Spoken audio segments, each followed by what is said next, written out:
इसके बाद नेक्स्ट है 392। ये नंबर्स जो हैं थोड़े डिफरेंट है मेरी किट में, ओके आपकी किट में डिफरेंट है। ओके, रिक्वायरमेंट पहले देखते हैं कि हो क्या रहा है। What was goodwill on acquisition of subsidiary for inclusion in the consolidated financial statement of parent for the year ended 30 September 2006। Goodwill की कैलकुलेशन करनी है। ओके, देख लेते हैं। On 1 January 2006 parent acquired 90% of the issued equity capital of subsidiary. In exchange for gaining control of subsidiary, control हो गया तो subsidiary है, parent made immediate cash payment of $3 per share acquired. अब जो consideration दे रहा है ना, वो शायद shares में भी दे रहा है और cash में भी दे रहा है। तो पहले तो वो immediate cash pay कर रहा है। immediate cash कैसे pay कर रहा है? इमीडिएट कैश पेमेंट ऑफ $3 पर शेयर एक्वायर्ड। जो उसने शेयर्स लिए ना सब्सिडरी के, हर शेयर पे $3 पे करेगा। ठीक है, ये क्लियर है पॉइंट? तो सब्सिडरी का हर शेयर जो वो लेगा उस पर $3 वो पे करेगा, ये इमीडिएट कैश पे करेगा। And also issued one new share of $0.5 nominal value per share for each share acquired. और जो वो हर शेयर लेगा उसके साथ एक शेयर अपना भी देगा, यही मतलब है I think. And also issued one new share of $0.5 nominal value per share. अब जो पेरेंट का जो पर शेयर है वो $1 का नहीं है, वो $0.5 का है, उसकी नॉमिनल वैल्यू $0.5 है for each share acquired. At the date of acquisition subsidiary had equity share capital of 200,000 shares of $1 nominal value. Subsidiary का जो शेयर है उसकी नॉमिनल वैल्यू $1 है, पेरेंट का जो शेयर है उसकी नॉमिनल वैल्यू $0.5 है, $0.5।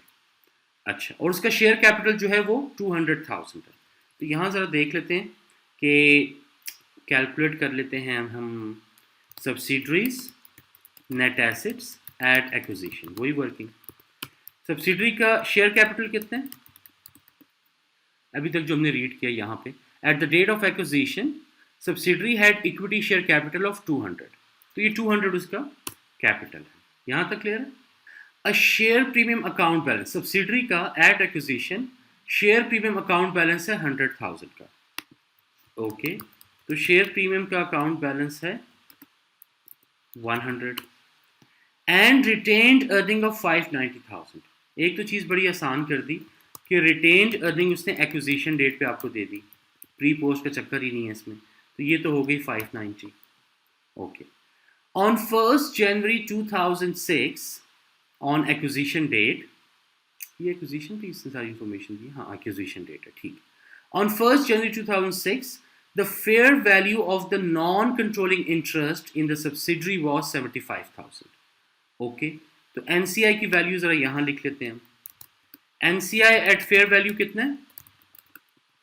एनसीआई एट फेयर वैल्यू है 75, ये यहां लिख दिया।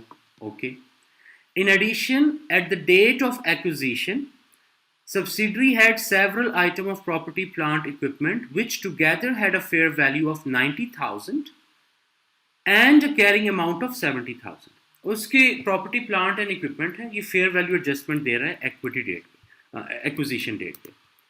तो फेयर वैल्यू एडजस्टमेंट हम यहाँ कर लेते हैं बिल्डिंग प्रॉपर्टी प्लांट इक्विपमेंट की। वो कह रहा है कि कैरिंग वैल्यू जो थी वो थी 70,000 और फेयर वैल्यू है 90,000। तो बुक्स में रिकॉर्ड हुई हुई है 70,000, उसको इंक्रीज करके लेके आने 90,000। तो कितने से इंक्रीज करेंगे?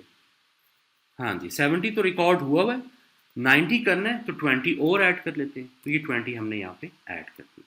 The fair value of a $0.5 equity share of parent at 1st January 2003 was $2 per share. There has been no impairment of goodwill। अच्छा ठीक है, impairment भी नहीं है goodwill की, और goodwill हमने कैलकुलेट करनी है। अब यहाँ पर उसने बताया हुआ है कि जो उसका एक शेयर है ना पेरेंट का, जिसकी नॉमिनल वैल्यू है $0.5 एंड उसकी मार्केट वैल्यू है उस दिन की या फेयर वैल्यू है $2 पर शेयर। अच्छा, अब पहले तो इमीडिएट कैश वाला चक्कर कर लेते हैं कि वो सब्सिडरी के जितने भी शेयर्स दे रहा है, हर शेयर पे सब्सिडरी को दे रहा है $3। ये पॉइंट क्लियर है? ओके, सब्सिडरी के कितने शेयर्स उसने लिए? टोटल शेयर्स हैं सब्सिडरी के, हर शेयर $1 का है, तो टोटल उसके शेयर्स होंगे 200,000। और उसने उसकी परसेंटेज ऑफ ऑनरशिप कितनी है पेरेंट की? सो मतलब ये कि 90% शेयर्स वो ले रहा है, वो ले रहा है 180,000 शेयर्स, और हर शेयर के लिए वो कितना डॉलर पे कर रहा है? 180,000 इंटू $3। तो ये तो हो गया immediate cash which is 540। So 180 into 3, तो ये हो गया 540। यहां तक क्लियर है? अब एक वर्किंग रह गई है, वो जो शेयर दे रहा है। यहां लाइन दोबारा पढ़ते हैं।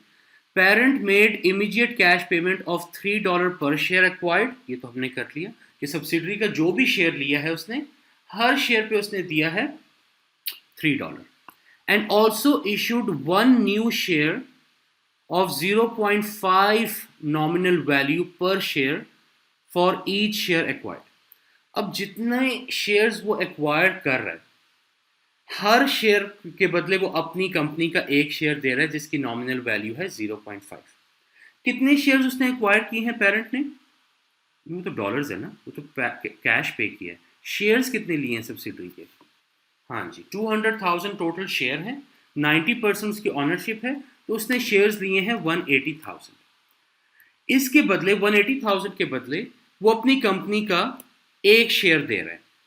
ऐसा ही है, एक शेयर ले रहा है और अपनी कंपनी का एक शेयर दे रहा है। इसके शेयर की फेयर वैल्यू कितनी है? तो पेरेंट के शेयर की फेयर वैल्यू कितनी है? ये तो नॉमिनल वैल्यू है। यहां देखो, the fair value of a $0.5 equity share of parent at this date was $2 per share. तो फेयर वैल्यू कितनी है? $2 पर शेयर। और शेयर जब भी एक्सचेंज होते हैं ना, कभी भी नॉमिनल वैल्यू पे नहीं होते। जब स्टॉक मार्केट में शेयर ट्रेड होते हैं, हमेशा फेयर वैल्यू या मार्केट वैल्यू पे होते हैं। तो फेयर वैल्यू है इसकी $2।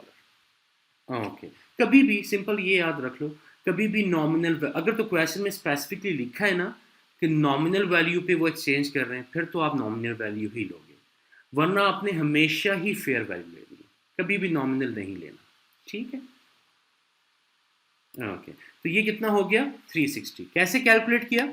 180 शेयर्स एक्वायर्ड किए, हर शेयर के बदले पेरेंट ने अपना एक शेयर दिया, 1/1 बेसिकली ना, एंड मल्टीप्लाई $2 फेयर वैल्यू, तो ये हो गया 360। तो 360 यहां ऐड कर लेते हैं। तो अब देख लेते हैं, पेरेंट ने इमीडिएट कैश दिया 540 का, शेयर बाय शेयर एक्सचेंज किया उसने किसके साथ? सब्सिडरी के साथ, उसके लिए उसने दिया 360। एनसीआई एट फेयर वैल्यू जो था वो 75 था। तो टोटल वैल्यू यहां कैलकुलेट कर लेते हैं, जो हुई है कंसिडरेशन 975। यहां पर टोटल, इसको थोड़ा सा एक लाइन ऊपर कर लेते हैं, चलो। अच्छा, यहां पर जो हुआ है टोटल सब्सिडरी के जो नेट एसेट्स एट एक्विजिशन है वो ये हैं। गुडविल कितनी होगी? 975 माइनस 910, तो ये होगी 65,000। तो इसमें क्या है, हमेशा याद रखते हैं जब भी शेयर बाय शेयर एक्सचेंज होगा, फेयर वैल्यू ही कंसिडर करनी है। नॉमिनल वैल्यू कुछ भी हो, इट डजेंट मैटर, आपके वर्किंग पे डिफरेंस नहीं पड़ेगा। एंड इमीडिएट कैश जो है वो $3 का होगा। अब इसमें इसने एक चीज की है, पेरेंट का जो नॉमिनल वैल्यू है वो $0.5 है, और जो सब्सिडरी की नॉमिनल वैल्यू है वो कितनी है? $1 नॉमिनल वैल्यू। तो मतलब ये है कि सब्सिडरी के अगर $200,000 का शेयर कैपिटल है, divide by nominal value of subsidiary $1, तो कितने शेयर्स थे? 200,000। क्या होता अगर सब्सिडरी की नॉमिनल वैल्यू जो है हर शेयर की वो 0.5 होती? फिर क्या होता? फिर आप लेते कि 200,000 इसका शेयर कैपिटल है डॉलर्स में, डिवाइड बाय हर शेयर की नॉमिनल वैल्यू कितनी है? 0.5। तो सब्सिडरी के शेयर्स कितने होते फिर? 400,000। इस तरह वर्किंग में फर्क पड़ सकता है सर। ये पॉइंट समझ आ गया? ये क्वेश्चन ने नहीं पूछा हुआ, मैं आपको एक्स्ट्रा अलग पॉइंट बता रहा हूँ, ठीक है? ऐसा दे सकता है एग्जाम में कि आपको क्या है कि शेयर कैपिटल है $200,000 का, हर शेयर की नॉमिनल वैल्यू है 0.5, तो 200,000 डिवाइड बाय 0.5, तो टोटल नंबर ऑफ शेयर्स होंगे 400,000। फिर इस पे आप वर्किंग करोगे कि पेरेंट ने लिए हैं 90% शेयर्स, तो 400 इंटू 90%, तो फिर होगा 360,000 शेयर्स, फिर 180 नहीं होंगे।